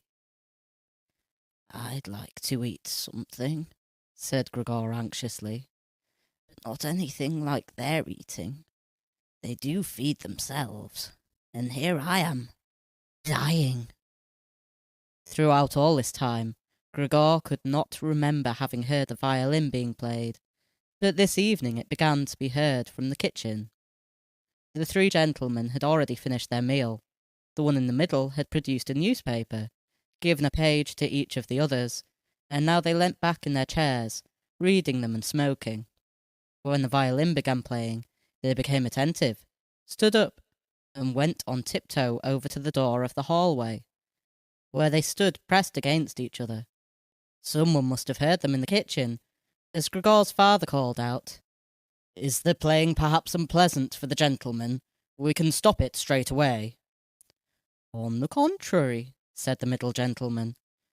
"Would the young lady not like to come up and play for us here in the room, where it is, after all, much more cosy and comfortable?" "Oh, yes, we'd love to," called back Gregor's father, as if he had been the violin player himself. The gentleman stepped back into the room and waited. Gregor's father soon appeared with the music stand, his mother with the music, and his sister with the violin. She calmly prepared everything for her to begin playing. His parents, who had never rented a room out before, and therefore showed an exaggerated courtesy towards the three gentlemen, did not even dare to sit on their own chairs.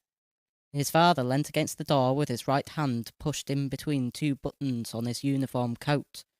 His mother, though, was offered a seat by one of the gentlemen, and sat, leaving the chair where the gentleman happened to have placed it, out of the way, in a corner. His sister began to play.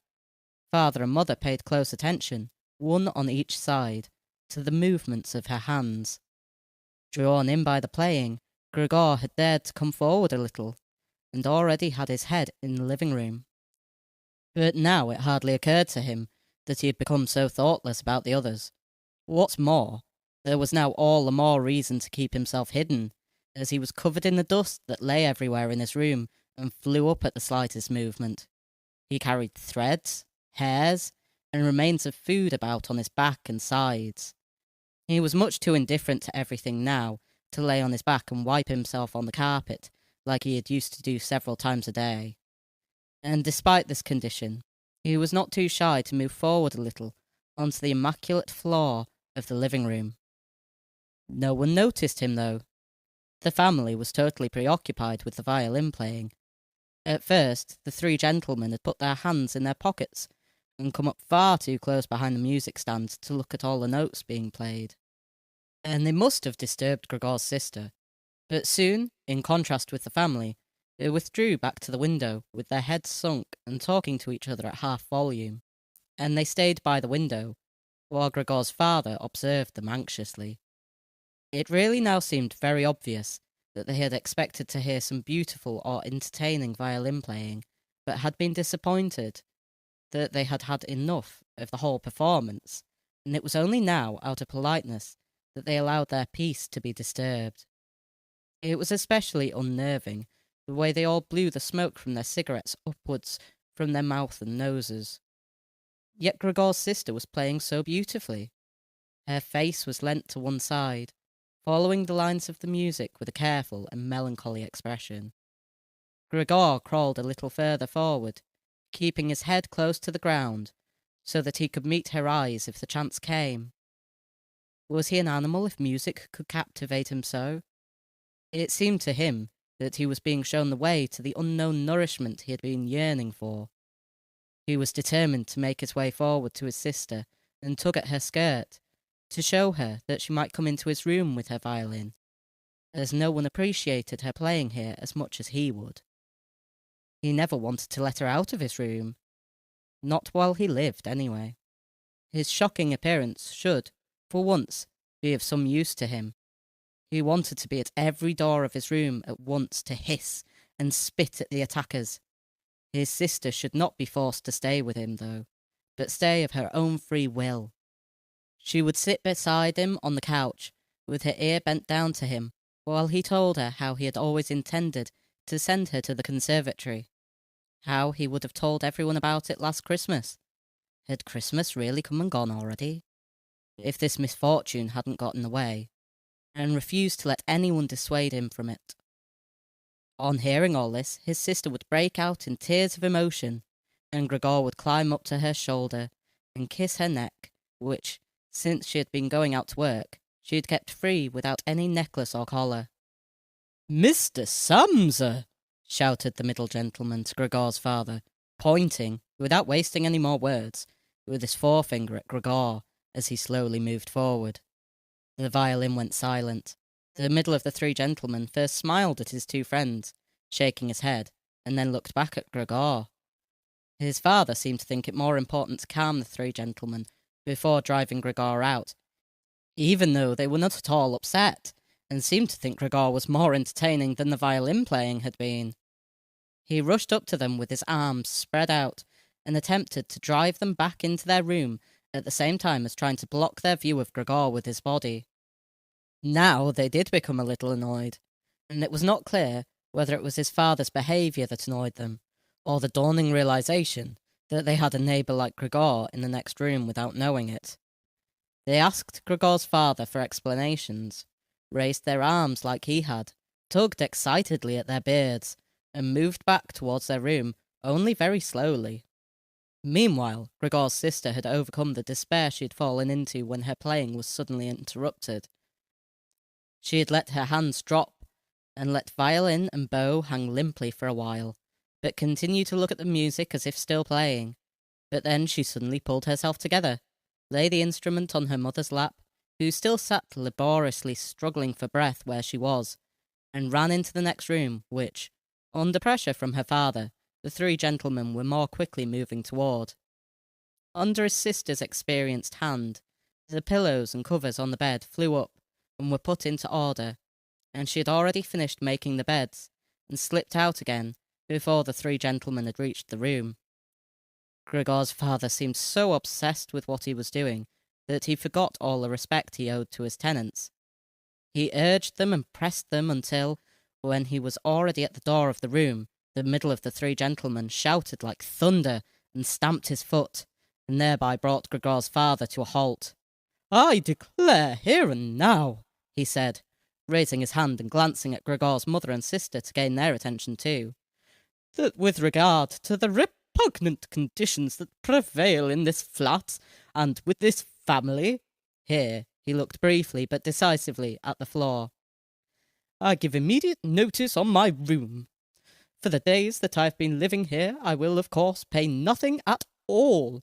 On the contrary, I will consider whether to proceed with some kind of action for damages from you, and believe me, it would be very easy to set out the grounds for such an action." He was silent and looked straight ahead, as if waiting for something. And indeed, his two friends joined in with the words, "And we also give immediate notice." With that, he took hold of the door handle and slammed the door. Gregor's father staggered back to his seat, feeling his way with his hands, and fell into it. It looked as if he was stretching himself out for his usual evening nap, but from the uncontrolled way his head kept nodding, it could be seen that he was not sleeping at all. Throughout all this, Gregor had lain still, where the three gentlemen had first seen him. His disappointment at the failure of his plan, and perhaps also because he was weak from hunger, made it impossible for him to move. He was sure that everyone would turn on him at any moment, and he waited. He was not even startled out of this state when the violin on his mother's lap fell from her trembling fingers and landed loudly on the floor. "Father! Mother!" said his sister, hitting the table with her hand as introduction. "We can't carry on like this. Maybe you can't see it, but I can. I don't want to call this monster my brother. All I can say is, we have to try and get rid of it. We've done all that's humanly possible to look after it, and be patient. I don't think anyone could accuse us of doing anything wrong." "She's absolutely right," said Gregor's father to himself. His mother, who still had not had time to catch her breath, began to cough dully, her hand held out in front of her, and the deranged expression in her eyes. Gregor's sister rushed to his mother and put her hand on her forehead. Her words seemed to give Gregor's father some more definite ideas. He sat upright, played with his uniform cap between the plates left by the three gentlemen after their meal, and occasionally looked down at Gregor as he lay there immobile. "We have to try and get rid of it," said Gregor's sister, now speaking only to her father, as her mother was too occupied with coughing to listen. "It'll be the death of both of you. I can see it coming. We can't all work as hard as we have to then come home to be tortured like this. We can't endure it. I can't endure it anymore." And she broke out so heavily in tears that they flowed down the face of her mother, and she wiped them away with mechanical hand movements. "My child," said her father with sympathy and obvious understanding. "What are we to do?" His sister just shrugged her shoulders as a sign of the helplessness and tears that had taken hold of her, displacing her earlier certainty. "If he could just understand us," said his father, almost as a question. His sister shook her head vigorously through her tears, as a sign that of that there was no question. "If he could just understand us," repeated Gregor's father, closing his eyes in acceptance of his sister's certainty that that was quite impossible. "Then perhaps we could come to some kind of arrangement with him. But, as it is—" "It's got to go!" shouted his sister. "That's the only way, father. We've got to get rid of the idea that that's Gregor. We've only harmed ourselves by believing it for so long. How can that be Gregor? If it were Gregor, he would have seen long ago that it's not possible for human beings to live with an animal like that, and he would have gone on his own free will. We wouldn't have a brother any more then, but we would carry on with our lives and remember him with respect. As it is, this animal is persecuting us. It's driven out our tenants. It obviously wants to take over the whole flat and force us to sleep on the streets. Father, look! Just look!" she suddenly screamed. "He's starting again!" In her alarm, which was totally beyond Gregor's comprehension, his sister even abandoned his mother, as she pushed herself vigorously out of the chair, as if more willing to sacrifice her own mother than stay anywhere near Gregor. She rushed over to behind her father, who had become excited merely because she was, and stood up, half raising his hands in front of Gregor's sister, as if to protect her. But Gregor had had no intention of frightening anyone, least of all his sister. All he had done was begin to turn round, so that he could go back into his room, although that was in itself quite startling, as his pain-racked condition meant that turning round required a great deal of effort, and he was using his head to help himself do it, repeatedly raising it and striking it against the floor. He stopped and looked round. They seemed to have realised his good intention, and had only been alarmed briefly. Now they all looked at him in unhappy silence. His mother lay in her chair with her legs stretched out and pressed against each other, her eyes nearly closed with exhaustion. His sister sat next to his father, with her arms around his neck. "Maybe now they'll let me turn round," thought Gregor, and went back to work. He could not help panting loudly with the effort, and had sometimes to stop and take rest. No one was making him rush any more. Everything was left up to him. As soon as he had finally finished turning round, he began to move straight ahead. He was amazed at the great distance that separated him from the room, and could not understand how he had covered that distance in his weak state a little while before, and almost without noticing it. He concentrated on crawling as fast as he could, and hardly noticed that there was not a word, not any cry, from his family to distract him. He did not turn his head until he had reached the doorway. He did not turn it all the way round, as he felt his neck becoming stiff, but it was nonetheless enough to see that nothing behind him had changed. Only his sister had stood up. With his last glance he saw that his mother had now fallen completely asleep. He was hardly inside his room before the door was hurriedly shut, bolted, and locked. The sudden noise behind Gregor so startled him that his little legs collapsed under him. It was his sister who had been in so much of a rush. She had been standing there, waiting, and sprung forward lightly. Gregor had not heard her coming at all, and as she turned the key in the lock, she said loudly to her parents, "At last!" "What now, then?" Gregor asked himself, as he looked round in the darkness. He soon made the discovery that he could no longer move at all. This was no surprise to him. It seemed rather that being able to actually move around on those spindly little legs until then was unnatural. He also felt relatively comfortable. It is true that his entire body was aching, but the pain seemed to be slowly getting weaker and weaker, and would finally disappear altogether. He could already hardly feel the decayed apple in his back, or the inflamed area around it, which was entirely covered in white dust. If it was possible, he felt that he must go away even more strongly than his sister. He remained in this state of empty and peaceful rumination until he heard the clock tower strike 3 in the morning. He watched as it slowly began to get light everywhere outside the window too. Then, without his willing it, his head sank down completely, and his last breath flowed weakly from his nostrils. When the cleaner came early in the morning, they'd often asked her not to keep slamming the doors, but with her strength and in her hurry she still did, so that everyone in the flat knew when she'd arrived, and from then on it was impossible to sleep in peace. She made her usual brief look-in on Gregor, and at first found nothing special. She thought he was laying there so still on purpose, playing the martyr. She attributed all possible understanding to him. She happened to be holding the long broom in her hand, so she tried to tickle Gregor with it from the doorway. When she had no success with that, she tried to make a nuisance of herself and poked at him a little. And only when she found she could shove him across the floor with no resistance at all, did she start to pay attention. She soon realized what had really happened, opened her eyes wide, whistled to herself, but did not waste time to yank open the bedroom doors and shout loudly into the darkness of the bedrooms. "Come and have a look at this! It's dead! Just lying there! Stone dead!"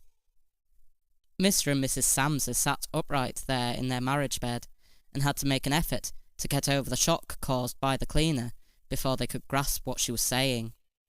But then, each from his own side, they hurried out of bed. Mr. Samsa threw the blanket over his shoulders. Mrs. Samsa just came out in her nightdress, and that is how they went into Gregor's room. On the way, they opened the door to the living room, where Greta had been sleeping since the 3 gentlemen had moved in. She was fully dressed as if she had never been asleep, and the paleness of her face seemed to confirm this. "Dead?" asked Mrs. Samsa, looking at the charwoman inquiringly, even though she could have checked for herself, and could have known it even without checking. "That's what I said," replied the cleaner, and to prove it she gave Gregor's body another shove with the broom, sending it sideways across the floor. Mrs. Samsa made a movement as if she wanted to hold back the broom, but did not complete it. "Now then," said Mr. Samsa, "let's give thanks to God for that." He crossed himself, and the 3 women followed his example. Greta, who had not taken her eyes from the corpse, said, "Just look how thin he was. He didn't eat anything for so long. The food came out again just the same as when it went in." Gregor's body was indeed completely dried up and flat. They had not seen it until then. But now he was not lifted up on his little legs, nor did he do anything to make them look away. "Greta, come with us in here for a little while," said Mrs. Samsa with a pained smile, and Greta followed her parents into the bedroom, but not without looking back at the body. The cleaner shut the door and opened the window wide. Although it was still early in the morning, the fresh air had something of warmth mixed in with it. It was already the end of March, after all. The three gentlemen stepped out of their room and looked round in amazement for their breakfasts. They had been forgotten about. "Where is our breakfast?" the middle gentleman asked the cleaner irritably. She just put her finger on her lips and made a quick and silent sign to the men that they might like to come into Gregor's room. They did so, and stood around Gregor's corpse with their hands in the pockets of their well-worn coats. It was now quite light in the room. Then the door of the bedroom opened, and Mr. Samsa appeared in his uniform, with his wife on one arm and his daughter on the other. All of them had been crying a little. Greta now and then pressed her face against her father's arm. "Leave my home, now," said Mr. Samsa, indicating the door and without letting the women from him. "What do you mean?" asked the middle of the three gentlemen, somewhat disconcerted, and he smiled sweetly. The other two held their hands behind their backs and continually rubbed them together in gleeful anticipation of a loud quarrel, which could only end in their favour. "I mean just what I said," answered Mr. Samsa, and, with his two companions, went in a straight line towards the man. At first he stood there still, looking at the ground, as if the contents of his head were rearranging themselves into new positions. "All right, we'll go then," he said, and looked up at Mr. Samsa, as if he had been suddenly overcome with humility and wanted permission again from Mr. Samsa for his decision. Mr. Samsa merely opened his eyes wide and briefly nodded to him several times. At that, and without delay, the man actually did take long strides into the front hallway. His two friends had stopped rubbing their hands some time before, and had been listening to what was being said. Now they jumped off after their friend, as if taken with a sudden fear that Mr. Samsa might go into the hallway in front of them and break the connection with their leader. Once there, all three took their hats from the stand, took their sticks from the holder, bowed without a word, and left the premises. Mr. Samsa and the two women followed them out onto the landing, but they had no reason to mistrust the men's intentions, and as they leaned over the landing, they saw how the three gentlemen made slow but steady progress down the many steps. As they turned the corner on each floor, they disappeared and would reappear a few moments later. The further down they went, the more that the Samsa family lost interest in them. When a butcher's boy, proud of posture with his tray on his head, passed them on his way up, and came nearer than they were, Mr. Samsa and the women came away from the landing, and went, as if relieved, back into the flat. They decided the best way to make use of that day was for relaxation, and to go for a walk. Not only had they earned a break from work, but they were in serious need of it. So they sat at the table and wrote 3 letters of excusal, Mr. Samsa to his employers, Mrs. Samsa to her contractor, and Greta to her principal. The cleaner came in while they were writing, to tell them she was going. She finished her work for the morning. The 3 of them at first just nodded without looking up from what they were writing, and it was only then, when the cleaner did not seem to want to leave, that they looked up in irritation. "Well?" asked Mr. Samsa. The charwoman stood in the doorway with a smile on her face, as if she had some tremendous good news to report, but would only do it if she was clearly asked to. The almost vertical little ostrich feather on her hat, which had been a source of irritation to Mr. Samsa all the time she'd been working for them, swayed gently in all directions. "What is it you want, then?" asked Mrs. Samsa, whom the cleaner had the most respect for. "Yes," she answered, and broke into a friendly laugh that made her unable to speak straight away. "Well then, that thing in there, you needn't worry about how you're going to get rid of it. That's all been sorted." Mrs. Samsa and Greta bent down over their letters, as if intent on continuing with what they were writing. Mr. Samsa saw that the cleaner wanted to start describing everything in detail, but, with outstretched hand, he made it quite clear that she was not to. So, as she was prevented from telling them all about it, she suddenly remembered what a hurry she was in, and, clearly peeved, called out, "Cheerio then, everyone." turned round sharply and left, slamming the door terribly as she went out. "Tonight she gets sacked," said Mr. Samsa.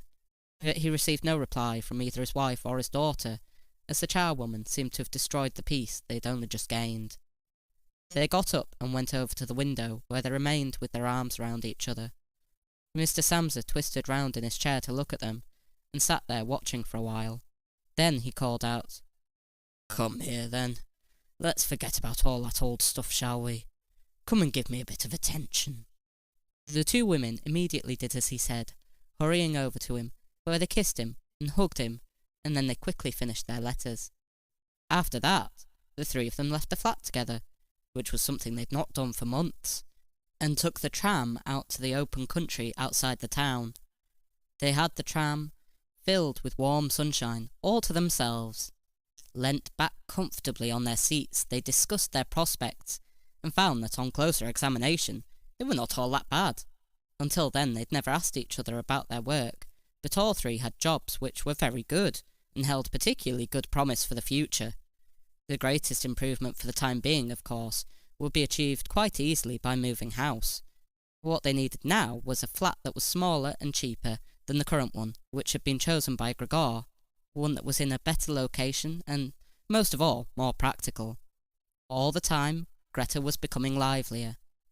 With all the worry they'd been having of late, her cheeks had become pale, but while they were talking, Mr. and Mrs. Samsa were struck, almost simultaneously, with the thought of how their daughter was blossoming into a well-built and beautiful young lady. They became quieter. Just from each other's glance, and almost without knowing it, they agreed that it would soon be time to find a good man for her. And, as if in confirmation of their new dreams and good intentions, as soon as they reached their destination, Greta was the first to get up and stretch out her young body.